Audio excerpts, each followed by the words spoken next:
went active in the United States Navy 10 days after his 17th birthday. Served 5 years, 9 months, 22 days, was at Pearl when Pearl got hit. So he was a real patriot himself as well. And that's one of the things that he instilled in us, was what we have here and what we've got here, we didn't get for free. People shed their blood for us to have what we have here. And that is kind of what I was raised in. Got a cousin over here that served a couple of tours in Iraq, and I think his brother was in Desert Storm as well, is that right? So my older brother was in the Army during the Vietnam War. Did not have to go, he stayed stateside, but our family has always been a patriotic family. And it's time that I did my part to serve this country. I've had opportunities to start from ground zero and build a multi-million-dollar corporation that I run for about 12 years, and felt those jobs go offshore with some of the legislation that was coming down from Washington. It's like, we're going to run a race here, let's take a chain and a cinder block and tie it on to the American.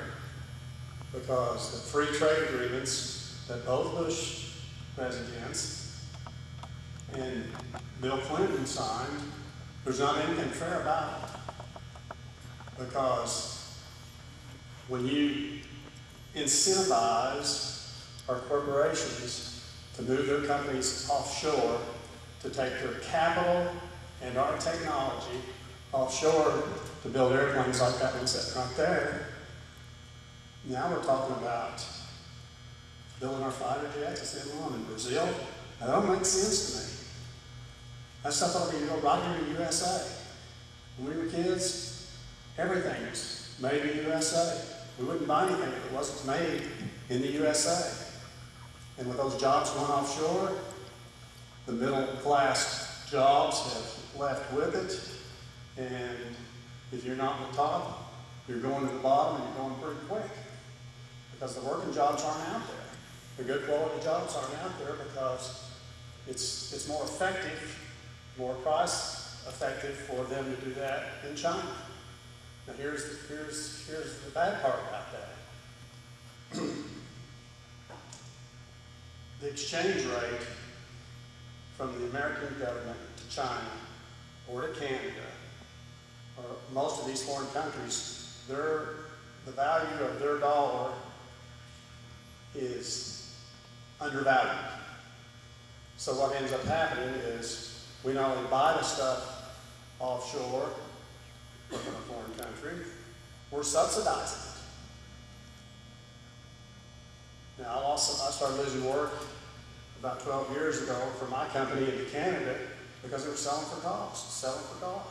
So I contacted the guy that I worked with here in town, and he says, you know what?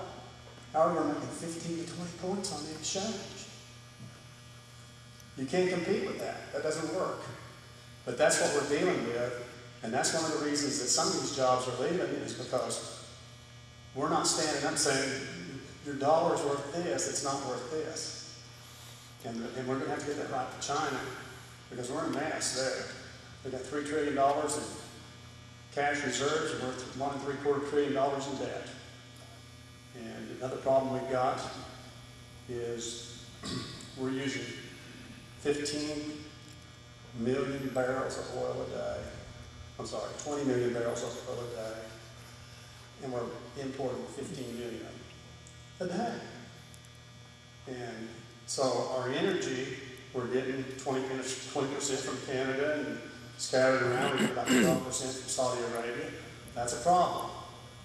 But for every dollar we spend on oil offshore, we spend $4.20 on consumer goods, tables, chairs, things that we used to build for everybody in the world. We're not building anymore. Somebody else is building for us. And we've turned ourselves into a service society, and we need services. We need services. And our GDP is continuing to grow, but the service side is growing, and the manufacturing side is shrinking. In 2008, Oklahoma had a 12.9% of our GDP was manufactured. 14.9% was Oklahoma government. There's something wrong with that. That's not going to work. We have got to get that kind of stuff cleaned up. And it's going to be like turning around the aircraft carrier. But we're going to do it. And we have underfunded our pension funds. The state's got 7 pension funds. And almost all of them are underfunded. And those 7 are underfunded by $11 billion. And most of them aren't even in the safe zone. There's the police are 80%. The judges are 107%. Imagine that. Our school teachers are funded at about 45%. That's not even a safe place to be. They've got to be at least 80% funded, or it's not going to work. So, with that being said, it's still the greatest place in the country to live. My dad used to say, this is about as good a place as any. And he meant more than that. Oklahoma is a great place to live. Or he would have been living someplace else, I'm sure of it. And I heard a young man from Florida, and you guys will be hearing from him, Marco Rubio. It says, we've got problems. We sure got problems. When was the last time you read the news? A boatload of American refugees just hit the shore of another country. That's not happening yet. And that will never happen. We're greater than that.